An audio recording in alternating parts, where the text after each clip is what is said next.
सुनील की शादी हुए 10 साल से अधिक हो गए थे। इन 10 सालों में सुनील ने आकृति को हर संभव खुशी देने की कोशिश की, लेकिन वो थी कि बात बात में सुनील को ताना दिया करती थी। उन दोनों की एक बेटी थी, शिप्रा। सुनील एक सरकारी डिपार्टमेंट में क्लर्क का काम करता था। उसकी तनख्वाह कम थी, लेकिन वहां ऊपरी कमाई बहुत थी। लेकिन वो बहुत ही ईमानदार था। एक दिन की बात है, दोपहर के समय सुनील के दफ्तर में एक सेठ उससे मिलने आया और टेंडर पास करने के बदले 10 लाख रुपए घूस देने की बात कही। आपको बात समझ में नहीं आती क्या? 10 लाख क्या 10 करोड़ भी देंगे तो भी मैं बेईमानी नहीं करूंगा। चलिए अब आप यहाँ से जाइए, मेरा समय मत खराब करिए। शाम को जब आकृति को इस बारे में पता चला तो हाय हाय, ये किस आदमी से मेरा पाला पड़ गया है। मन तो करता है कहीं भाग जाओ। वो गुस्से में उठकर दूसरे कमरे में चली गई। सुबह तक वो दूसरे कमरे में ही लेटी रही। क्या हो गया तुम्हें? बुखार तो नहीं लग रहा है? फिर क्यों लेटी हुई हो? शिप्रा और मेरे लिए नाश्ता नहीं बनाना क्या? हाँ हाँ, क्यों नहीं बनाना, जरूर बनाना है। मुझसे शादी करके तुम एक मुफ्त की नौकरानी जो घर ले आए हो। बातों को इतना घुमा फिरा कर क्यों बोल रही हो? बोलो ना, क्या बात है? आकृति को तो बस मौका चाहिए था। वो उस दिन सुनील पर फूट पड़ी। मुझसे पूछते हो क्या बात है? तुमसे शादी करना मेरी जिंदगी की सबसे बड़ी भूल थी। ना तो मेरे पास ढंग की साड़ी है, न घर में अच्छा फर्नीचर। किराए के मकान में जिंदगी किराए की हो गई है। ना कभी बाहर घुमाने ले जाते हो, ना कभी बाहर से कुछ लेकर आते हो। अरे तुम्हारे इस घर में भूत की तरह मुझे महसूस होता है। तभी वहां शिप्रा दौड़ती हुई आती है। पापा, मैं आपको बताना भूल गई, हमारे स्कूल की तरफ से सभी लोग एजुकेशनल ट्रिप पर बाहर जा रहे हैं। मुझे भी जाना है। तो जाओ ना बेटा, इसमें दिक्कत क्या है? पापा, 3000 रुपए लगेंगे। 3000? अरे बेटी, तेरे पापा रोटी खिला रहे हैं ना हमें, वही बहुत है।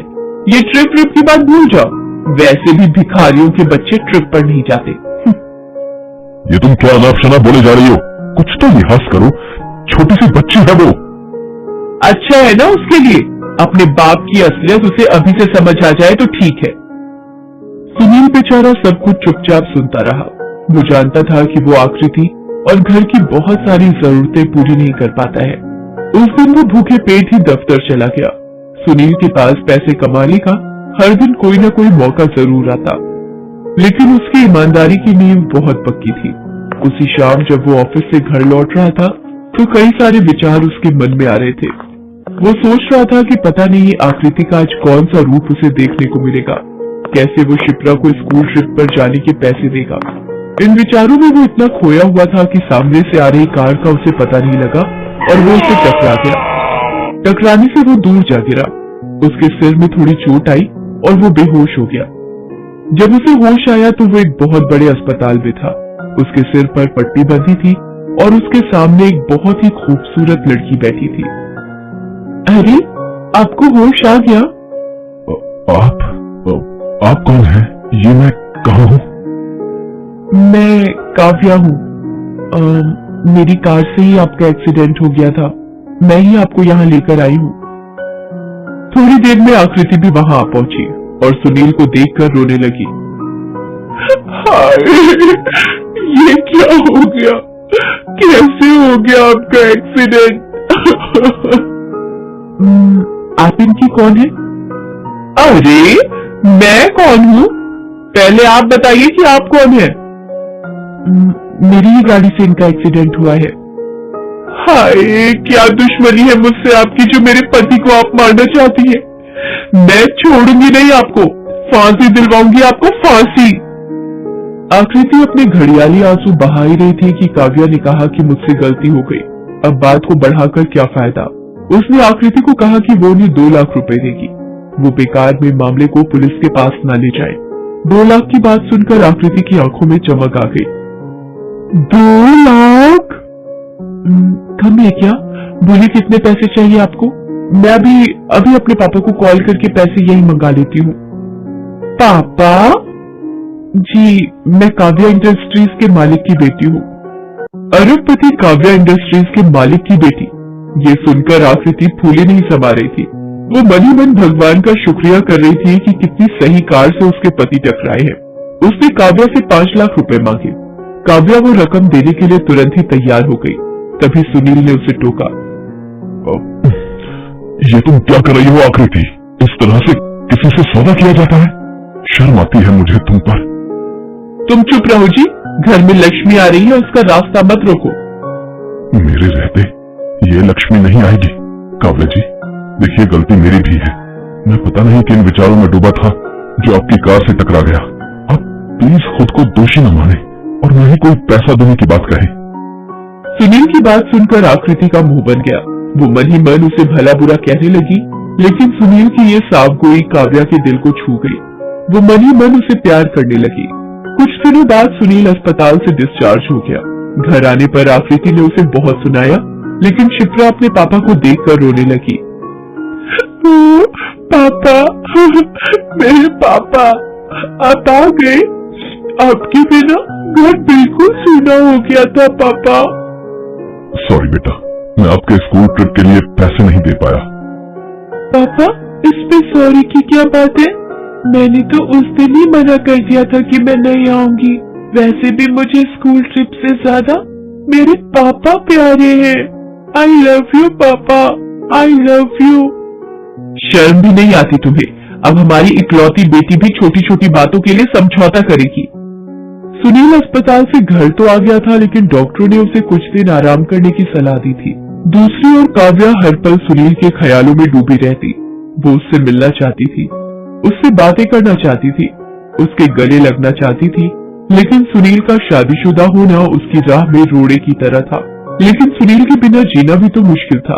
उसके बाद उसने मन ही मन कुछ निर्णय लिया और इस घटना के 1 महीने बाद वो सुनील के घर पहुंच गई। उस समय वो घर पर नहीं था। उसे देखकर सुनील की पत्नी आकृति बहुत खुश हुई। अरे काव्या मैडम, आप आइए ना, अंदर आइए ना। घर के अंदर आते ही उसे शिप्रा अपनी छोटी सी गुड़िया से खेलते हुए दिखाई दी। तब काव्या ने अपने साथ लाया हुआ बड़ा सा टेडी उसे दिया। पहले तो उसने वो लेने से इनकार किया, लेकिन अपनी मम्मी के कहने पर ले लिया। आपके पति नहीं है क्या? जी, वो अभी ऑफिस से नहीं लौटे हैं। उनसे कुछ काम था क्या?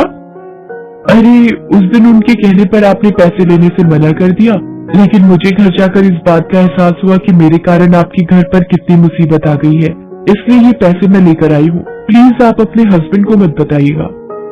आकृति ने झट से पैसों का बैग उसके हाथ से ले लिया।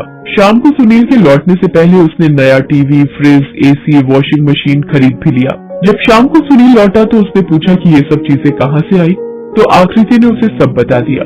उसने ये भी कहा कि मैं तो नहीं गई ना पैसे मांगने, अब कोई खुद से देकर गया तो क्या करूं। उसकी बात सुनकर सुनील चुप हो गया। दूसरी ओर काव्या किसी न किसी बहाने से सुनील के घर आने लगी। न सिर्फ घर बल्कि सुनील के ऑफिस भी जाकर मिलने लगी। सुनील को पहले लगा कि वो सहानुभूति के चलते उससे मिलने आती है, लेकिन एक दिन काव्या ने उससे अपने प्यार का इजहार कर दिया। ये आप क्या कह रही हैं? मैं आपकी बहुत इज्जत करता हूँ, लेकिन ये नहीं हो सकता। मैं अपनी आकृति के बिना नहीं रह सकता। काव्या के लिए सुनील की ना दर्द भरी थी, लेकिन सुनील का प्यार वो किसी भी कीमत पर छोड़ नहीं सकती थी। काव्या को अब पता चल गया था कि सुनील की पत्नी आकृति सुनील से ज्यादा पैसे से प्यार करती है, इसलिए उसने आकृति के सामने एक प्रस्ताव रखा। 10 करोड़ और एक 3 BHK फ्लैट, और बदले में आप ये चाहती हैं कि आप सुनील के साथ उसकी पत्नी की तरह रहे और मैं उसे छोड़कर उस फ्लैट में शिफ्ट हो जाऊं? अपनी बेटी शिप्रा को भी आपको यहीं छोड़ना होगा। मंजूर है, मुझे सब मंजूर है। 10 करोड़ में आकृति ने अपने पति का सौदा कर दिया। वो नए फ्लैट में शिफ्ट हो गई। उसे कुछ पता नहीं लगा कि उसने क्या किया है। अब आकृति हर वो काम करती जो अब तक नहीं कर पाई थी। नए नए कपड़े खरीदती, महंगे होटलों में खाती। अब तो उसके पास अपनी महंगी गाड़ी भी थी, तो वो उसमें घूमती। सारी दुनिया उसे अब रंगीन लगने लगी थी। लेकिन 2 महीने बाद ही उसे ये बड़ा सा घर काटने को दौड़ने लगा था। गहने, जेवर सब बेमानी लगने लगे थे। उसे सुनील की बहुत याद आने लगी थी। अपनी बेटी का चेहरा उसके आगे घूमने लगा था। एक रात जब वो सोई तो उसने सपने में देखा कि सुनील बहुत बीमार है। सवेरे जागते ही वो भागी भागी अपने उसी घर में गई। वहां जाकर देखा कि सुनील तो बिल्कुल ठीक है। वो किचन में अपने और शिप्रा के लिए नाश्ता बना रहे हैं। सुनील, शिप्रा। आकृति की आवाज सुनकर सुनील दौड़कर उसके पास आया। आकृति, तुम यहाँ? मुझे माफ कर दो सुनील, मैं तुम दोनों के बिना नहीं रह सकती। मुझे नहीं चाहिए पैसा, बंगला, गाड़ी। मैं तुम्हारे साथ 2 रोटी में खुश हूँ। कहाँ है वो काव्या? मैं उसे सब लौटा दूंगी। मैं किसी से तुमको शेयर नहीं कर सकती। आकृति, तो क्या मैं अपने आप को किसी से शेयर कर सकता हूँ? मैं तुमको बहुत प्यार करता हूँ। हाँ, कुछ चीजें मैं नहीं दे पाता, लेकिन कोशिश तो करता हूँ। और जहां तक बात रही काव्या की, वो कभी मेरे साथ रहने नहीं आई, क्योंकि मैंने उसे साफ कह दिया कि मेरे शरीर, मेरी आत्मा पर सिर्फ आकृति का अधिकार है।